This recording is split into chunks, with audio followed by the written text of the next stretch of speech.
can't wait to get away on our big trip, but doing a shop and going away for over 2 weeks with a family of 5 teenage boys that eat a lot of food is a big job. I've been working for a couple of weeks just cooking enough food. I've got my Angle fridge and freezer pretty much well sorted, but these are, this is all the other food that we've got to take. So what I've got is a tub with cereals and light things that I'm going to put in the car. We've got a couple of drawers that I'm going to fill with the heavy tin food, and I've got one more tub here. And our trip's a little bit more complicated because we're doing a 3-day hike, which means we've got to take hiking packs, other mattresses, and I've also dehydrated all our hiking food. So I've got that there.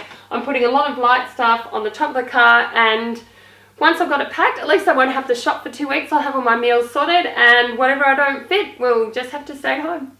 Going away on a trip for 2 weeks without going to a supermarket at all in remote areas takes a fair bit of planning, but all you need to do, even a couple of weeks before you go away, is make a little bit extra food.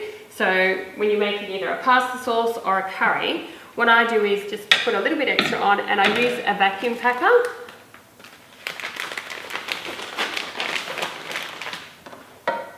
So just put your leftover meals into the bags, and then by sealing them in the vacuum packer, it keeps them nice and fresh.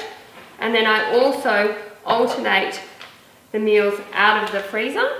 So I run one angle as a fridge and another as a freezer. And then sometimes I also bring an extra cooler box. So when I'm defrosting these meals out of the freezer, I put them into that cooler box, and that helps keep my salad and some of my fruit nice and fresh. So once you've got enough food in your bag, that's when you vacuum pack it.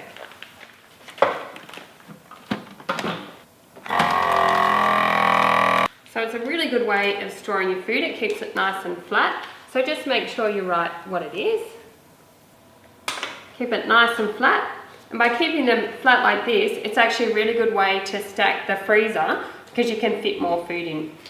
So these are a couple here I've already frozen: a green chicken curry, some spaghetti bolognese. It makes really easy meals. As soon as you take them out of the freezer, you can use them that night. A great way of taking food and keeping it nice and fresh.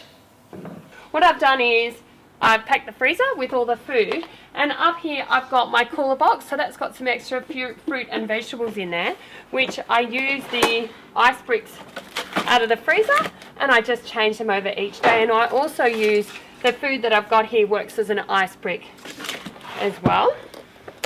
And up the top here I've got a lot of my light foods, such as cereals and crackers, so it's nice and easy to get out. And then I use the storage drawers here for a lot of the heavier foods, nuts and everything, as well as I've got UHT milk, powdered milk, tin food, and I've also got another top that I've put on the top of the car with all our hiking food. So hopefully we're going to have plenty of food for our couple of weeks up in the Kimberley.